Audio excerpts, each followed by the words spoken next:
کریں اور اللہ تبارک و تعالیٰ کی معرفت حاصل کرنے کے لیے انسان کے پاس دو طرح کی ہوتی ہے۔ ایک یہ کہ انسان اپنی خدمت میں اور فکر کرے تو یہ محسوس کرے گا اس کی فطرت کے اندر یہ چیز موجود ہے کہ وہ کسی نہ کسی ذات کو بلند پر تصور کر کے اس کی عبادت کرتا ہے۔ اور خدا کو پہچاننے کا دوسرا طریقہ یہ ہے کہ انسان اپنے گرد و نواح میں جو کائنات اس کا احاطہ کیے ہوئی ہے، انسان اس کائنات میں غور و فکر کرے، وہ بھی اسے اس بات کی طرف بلائے گی کہ اس کائنات کو کوئی نہ کوئی پیدا کرنے والا ہے، اور جو اس کائنات کا پیدا کرنے والا ہے وہ عالم ہے، خالق ہے اور قدرت رکھنے والی ذات ہے۔ اگر ہم اس کائنات میں خدا کی پیدا کی مخلوق پہ بھی غور کریں تو اگر آپ ایک چھوٹی سی چونٹی کو بھی دیکھیے تو اس چونٹی کے اندر وہ سارا نظام موجود ہوتا ہے جو ایک بہت بڑی مخلوق کے اندر موجود ہوتا ہے کہ اللہ نے اسے دیکھنے کو آنکھیں بھی دی، اسے ٹانگیں بھی دی، یہاں تک کہ اس کے اندر بھی ایک دماغ خدا نے رکھا ہوا ہے،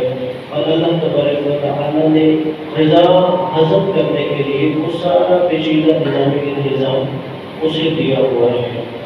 شاید بظاہر انسان اپنی زندگی میں ایک دن میں ہی سینکڑوں دفعہ یہ چھوٹی سی مخلوق دیکھتا ہو، لیکن کبھی ایک لحظے کے لیے غور نہیں کرتا کہ یہ پیچیدہ نظام ایک چھوٹی سی مخلوق حشرات الارض کے اندر کس طرح میں رہتا ہے۔ اگر اس سے تھوڑا دائرہ میں اور بڑا کر دو، جیسے ایک پرندہ ہے اڑنے والا جسے چمگادڑ کہتے ہیں، اگر اس پرندے کو دیکھیں، نہج البلاغہ میں مولانا نے چونٹی کے بارے میں بھی کلمات کہی ہیں کہ اس کے ذریعے جو خالق ہے، کائنات کا پیدا کرنے والا ہے، اس کے بارے میں انسان کو متوجہ کیا ہے۔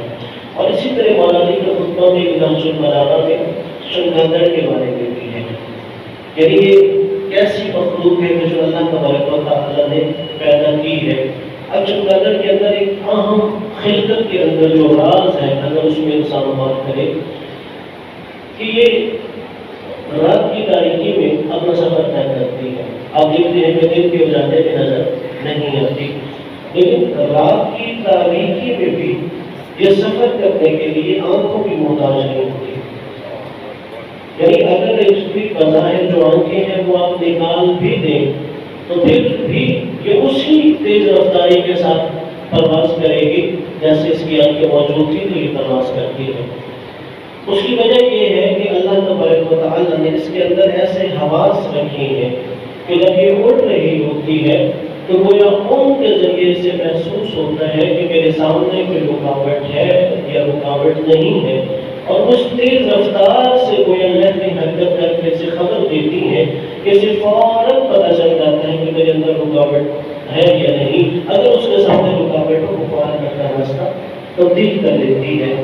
اور یہاں تک کہ پھر اسی پرندے کے اندر جو اللہ نے نظام رکھا ہے، اسلامی محققین کہتے ہیں کہ سائنسدانوں نے اسی بات کے بارے میں غور و فکر کرتے ہوئے یہ جو راڈار ہے اسے ایجاد کیا تھا کہ اللہ تبارک و تعالیٰ نے جو اس پرندے کے اندر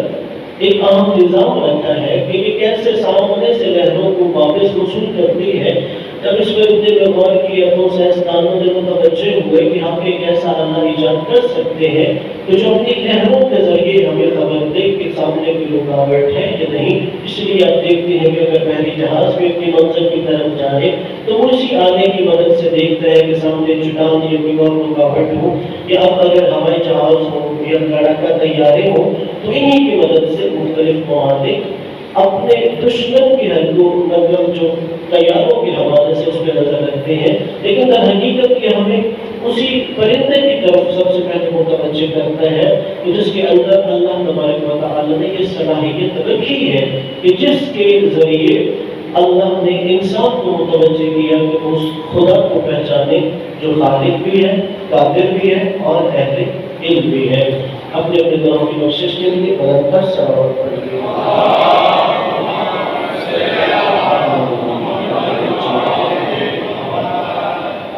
پہلی کے بلندر صلوات۔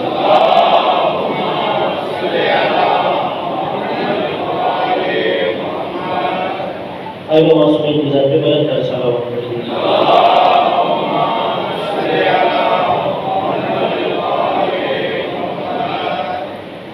اور پھر اگر انسان جب اپنے خالق مالک کو پہچان دیتا ہے تو پھر ہمیں اپنی زندگی کی طرف متوجہ ہونا چاہیے کہ آیا میں اپنی زندگی اپنے اس خدا کے بنائے ہوئے اصول، دستور اور قانون کے مطابق گزار رہا ہوں کہ نہیں، کہ اپنے وضع کردہ قانون اور اپنی خواہش کے مطابق زندگی گزارتا ہوں۔ اور پھر اسلام ہمیں اس سے ایک مرحلہ آگے کی دعوت دیتا ہے، وَلْتَكُن مِّنْكُمْ أُمَّةٌ، کہ تم میں سے ایک ایسی امت ہونی چاہیے کہ جو لوگوں کو اچھائی کی طرف بلائے اور برائی سے روکے۔ یعنی صرف ہمیں خود اچھائی نہیں کرنی چاہیے، دوسروں کو بھی اچھائی کی طرف بلانا چاہیے، صرف خود برائی سے نہیں روکنا چاہیے بلکہ دوسروں کو بھی برائی سے روکنا چاہیے۔ اور یہ کام مشکل ہے، صالح بننا آسان ہے، نیکوکار بننا آسان ہے، آپ ہو یا میں ہو، کوئی زید بدعمل خالد ہو، جب تک وہ خود صالح ہے، نیک ہوتا ہے، لوگ اس کی تعریفیں کرتے ہیں۔ لیکن مصلح بننا مشکل ہوتا ہے کہ جب انسان مصلح بن کے دوسروں کی اصلاح کرتا ہے، دوسروں کو نیکی کی دعوت کرتا ہے، تو اب لوگ اس کے خلاف ہو جاتے ہیں۔ اب خود سید الانبیاء حضرت محمد صلی اللہ علیہ وسلم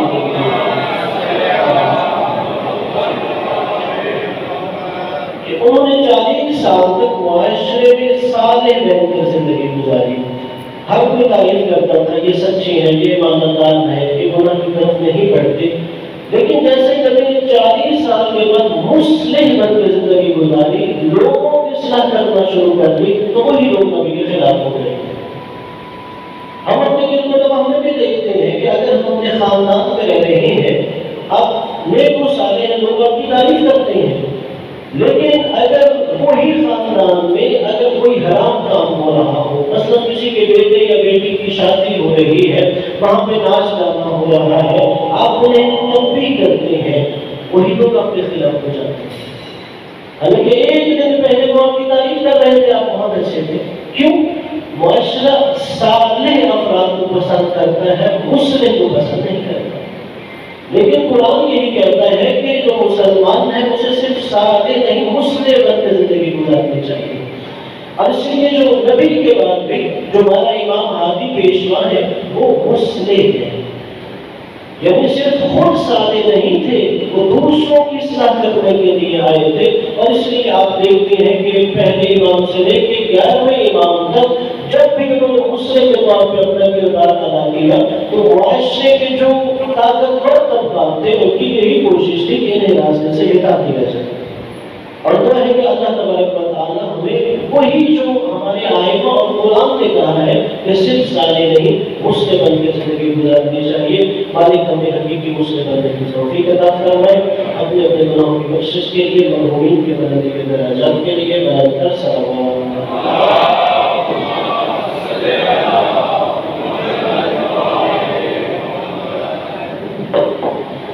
پھر اس ہفتے کے اگر اسلامی مناسبات کے حوالے سے عرض کروں، جیسے کہ چند دن پہلے جو کہ ذی القعدہ حضرت امام علی بن موسیٰ علیہ السلام کی ولادت تھی،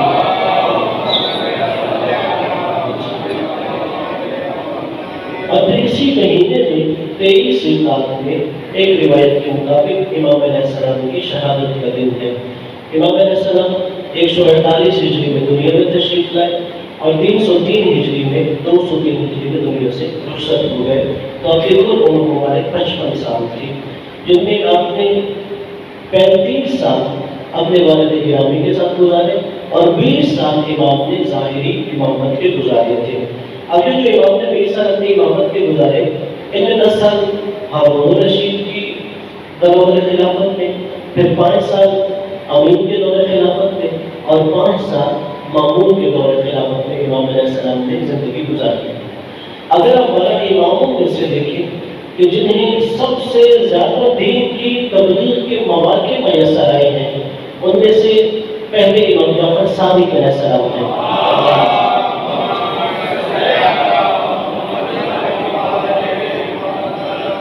کہ جنہیں کچھ ایسی سیاسی حالات کے حوالے سے فرصت میسر آئی کہ آپ نے زیادہ سے زیادہ پیغام اہل بیت علیہ السلام لوگوں تک پہنچایا تھا۔ اور پھر اس کے بعد امام باقر علیہ السلام کو بھی وہی حالات میسر آئے. اور پھر تیسرے نمبر پہ جو ہمیں ائمہ اطہار میں سے نظر آتے ہیں وہ حضرت امام علی ابن موسیٰ رضا علیہ السلام نظر آتے ہیں. اب یہ دیکھیے فطرت کا انتظام کہیں یا مشیت کا انتظام کہیں کہ جب مامون نے امام کو ولی عہد بنانا چاہا تو وہ یہ چاہتا تھا، ایک تو اس کا سیاسی مقصد یہ تھا کہ جو بنو عباس کے لوگ میرے خلاف ہیں جب وہ میرا یہ اقدام دیکھیں گے تو وہ خود میرے قریب ہو جائیں گے، اس لیے کہ بنو عباس والے اس کے بھائی امین کے ساتھ تھے اور وہ مامون کی مخالفت کر رہے تھے، وہ ان کو سیاسی حلبے میں اپنے ساتھ ملانا چاہتا تھا. اور دوسرا، مامون نے دیکھا کہ علی خاندان بنو ہاشم کے لوگ اس کے خلاف بغاوت کر رہے ہیں، وہ چاہتا تھا کہ ان بغاوتوں کو روکنے کے لیے یہ لوگ امام علی بن موسیٰ رضا کو واجب الطاعت سمجھتے ہیں، اس نے کہا میں یہ ولی عہد بنا دیتا ہوں، پھر وہ میرے خلاف بغاوت نہیں کریں گے. اب اس کی تیسرا یہ مقصد تھا کہ امام علیہ السلام کو میں ولی عہد بنا کر دارالخلافہ میں رکھوں گا اور امام پر میری نظر ہوگی کہ آیا یہ حکومت کے خلاف کوئی دعوت نہیں کرنا چاہتے. اب وہ جو دشمن چاہتا تھا کہ میں امام کی زندگی کو محدود کر دوں گا، اپنی نظروں کے نیچے رکھوں گا، لیکن وہی امام علیہ السلام کو اللہ کی مشیت کے تحت ایک فرصت میسر آ گئی کہ امام نے دارالخلافہ میں رہ کر زیادہ سے زیادہ اہل بیت کے مکتب کی تعلیمات کو پھیلایا. اس لیے اگر دنیاوی اعتبار سے آپ مامون کی حکومت دیکھیں، اس وقت بنو عباس کی خلافت کا عروج تھا. اس وقت یونان سے کتابیں فلسفہ ترجمہ ہو کے عربی میں منتقل ہو رہا تھا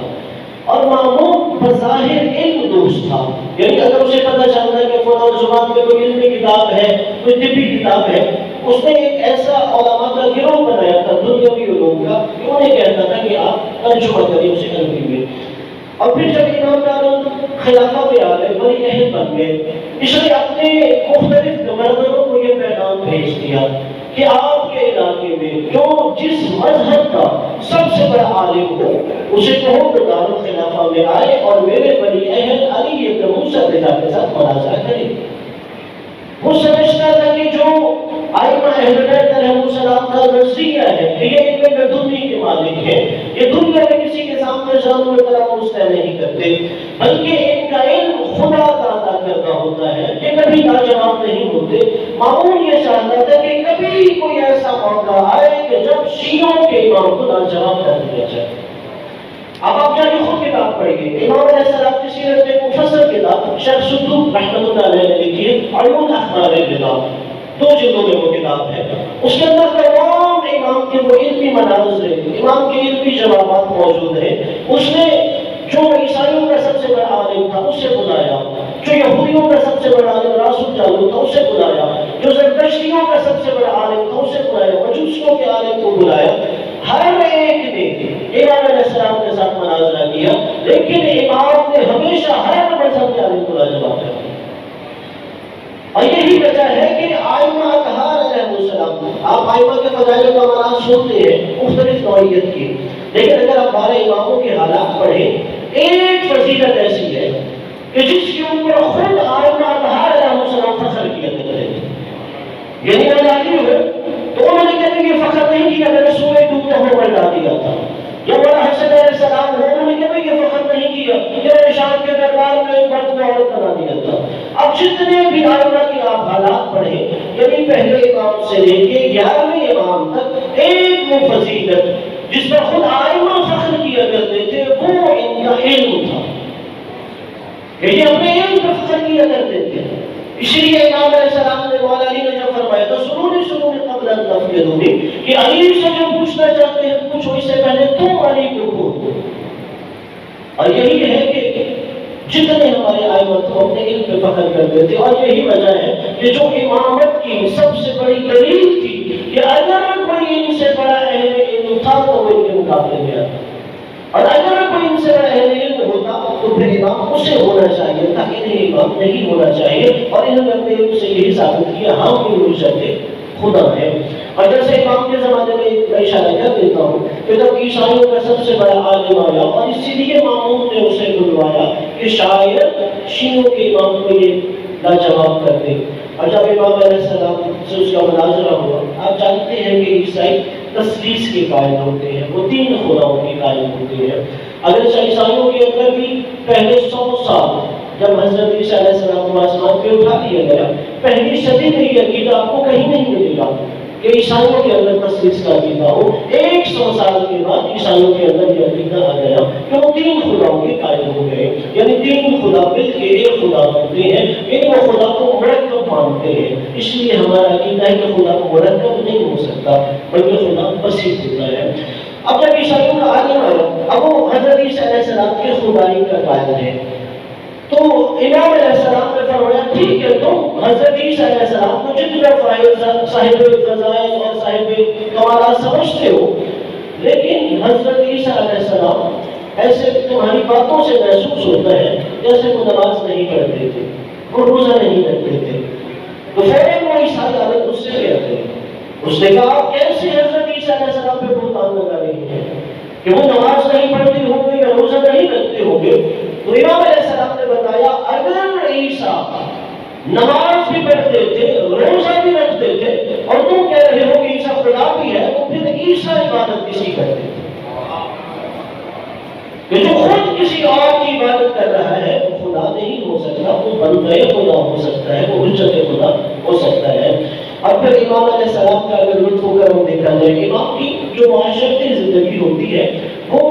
اخلاق کے اعلیٰ درجے پہ فائز ہوتی ہے، جیسے نبی کے بارے میں بھی فرمایا انما بعثت لاتمم مکارم الاخلاق، مکارم اخلاق کی اتمام اور کمال کے لیے فائز ہوا ہوں۔ جتنے اخلاق کی اہم صفات ہوتی ہیں وہ یہ امام نے نافذ کر رہا ہوتا ہے، جیسے کہ 8ویں امام کی سیرت کے حوالے سے اکثر علماء نے لکھا ہے کہ امام علیہ السلام کو کبھی کہا لگا کہ ہنستے کو بھی نہیں دیکھا گیا، صرف تبسم فرمایا کرتے تھے، کہ امام کو کبھی لوگوں کے درمیان پاؤں پھیلا کے بیٹھا ہوا بھی نہیں دیکھا گیا، کبھی کسی انسان نے امام کو نہیں دیکھا کہ امام کبھی دھوپ پھینک نہیں ہو، اس لیے کہ یہ وہ اخلاقی صفات ہے کہ جو بلندترین مراتب پر امام علیہ السلام اپنے کردار ظاہر کر رہے ہوتے ہیں۔ پھر امام کی اگر کرم کے حوالے سے بات کروں، امام کا ایک لقب ہے ضامن آہو، اور جو آپ امام ضامن کی بھی ایک رسم ہوتی ہے ہمارے یہاں کہ ہم اپنے بازو پہ جو باندھا جاتا ہے، یہ بھی حقیقت 8ویں امام سے منسوب ہے کہ جب امام کو ولی عہد بنایا گیا، امام کو ولی عہد بنانے کے بعد امام کے نام کا سکہ رائج کیا گیا جس میں امام علیہ السلام کے اسم مبارک لکھا ہوا ہوتا تھا۔ اب وہ جو امام کے چاہنے والے ہوتے تھے جب وہ سفر پر نکلتے تھے تو وہ جو امام کے نام کا سکہ تھا وہ اپنے بازو پہ باندھ دیا کرتے تھے، اور وہ اپنے ذہن میں یقین رکھتے تھے کہ گویا ہمارے سفر میں امام ہمارے سفر کی عمل کی ضمانت دے گی۔ تو امام ضامن بھی 8ویں امام سے منسوب ہے، اس میں رائج ہوا۔ پھر امام کو ضامن آہو بھی کہا جاتا ہے، آہو ہرن کو کہا جاتا ہے، اور یہ بھی واقعہ یہ ہے کہ ایک غیر مسلم ہرن کا شکار کرنا چاہتا تھا، جب اس نے ہرن کو پکڑ لیا تو ہرن کو پکڑنے کے بعد اس ہرن کے بچے اس کے پیچھے پیچھے آ رہے تھے اور وہ ہرن اڑ اڑ کے اپنے بچوں کو دیکھ رہی تھی۔ اب اسرائے سفر اس کا سامنا امام علی رضا علیہ السلام سے ہو گیا، تو امام علیہ السلام نے اس شخص کو روک کے کہا کہ تم دیکھتے نہیں یہ جو جانور ہے ہرن، یہ اپنے بچوں کو دودھ پلانا چاہتی ہے، کہ تم ایسا کرو اگر شکار ہی کرنا چاہتے ہو کہ اس ماں کو اتنی مہلت دو کہ اپنے بچوں کو دودھ پلا دے تو پھر تم اس کا شکار کر لینا۔ اب وہ غیر مسلم شکاری کہتا ہے کہ آپ کیا ضمانت دیتے ہو کہ یہ جانور ہے، جب ایک دفعہ میں نے اسے چھوڑ دیا یہ لوٹ کے واپس آئے گی؟ امام علیہ السلام نے فرمایا تجھے میں ضمانت دیتا ہوں، اگر تو اس ماں کو چھوڑ دے، اس ہرنی کو چھوڑ دے تاکہ یہ اپنے بچوں کو دودھ پلا لے، تو میں ضمانت دے رہا ہوں یہ دوبارہ پلٹ کے تمہارے پاس آئے گی۔ اس نے کہا ٹھیک ہے، اتنے تک میں آپ کو اپنے پاس رکھتا ہوں۔ امام کے حکم پر اس نے ہرنی کو چھوڑ دیا، اب ہرنی چلے گئی بچوں کو دودھ پلانے کے لیے۔ اب وہ کافی دیر شکاری انتظار کرتا رہا، کہتے ہیں کہ سورج ڈوبنے والا ہو گیا تو شکاری مایوس ہو گیا، شاید وہ ہرنی لوٹ کے واپس نہیں آئے گی۔ اس نے امام علیہ السلام سے مخاطب ہو کے کہا کہ مجھے ایسے محسوس ہوتا ہے کہ میں نے غلطی کر دی ہے کہ میں نے آپ کے کہنے پر ایک جانور کو چھوڑ دیا ہے۔ کیا کبھی جانور بھی اگر شکاری کے ہاتھ سے نکل جائے واپس لوٹ کے آتا ہے؟ میں نے آپ کے کہنے کو سے آزاد کر دیا ہے۔ امام نے کہا جب میں نے تجھے ضمانت دی ہے تو تو کیوں گھبراتا ہے؟ وہ لوٹ کے تیرے پاس واپس آئے گی۔ کہتے ہیں ابھی یہی باتیں ہو رہی تھی، وہ شکاری نے دیکھا کہ دور سے وہی بالکل خود چلتی ہوئی آئی۔ امام علیہ السلام نے کہا تو گھبرا گیا، اللہ نے میرے ضمانت دی تھی، وہ ہمیں واپس لوٹ آئی اپنے بچوں کو دودھ پلانے کے بعد۔ روایت کے جملے ہیں کہ اس غیر مسلم نے جب امام علیہ السلام کا یہ کردار اور عمل دیکھا کہ ایک جانور بھی امام میں اس قدر تابعدار ہے کہ اس نے امام کے حکم پر، حالانکہ میں نے اس کی جب جان خلاصی کر دی وہ واپس نہیں آ سکتی تھی، کہ امام علیہ السلام کے حکم پر وہ خود شکار ہونے کے لیے شکاری کے پاس آ گئی تو فوراً اس نے اس ہرنی کو آزاد کر دیا اور امام کے قدمے پر گر کے کہتا ہے کہ مجھے آپ کلمہ اسلام پڑھائیے، مجھے جہنم سے نجات بھی آپ ہی ادا کر سکتے ہیں۔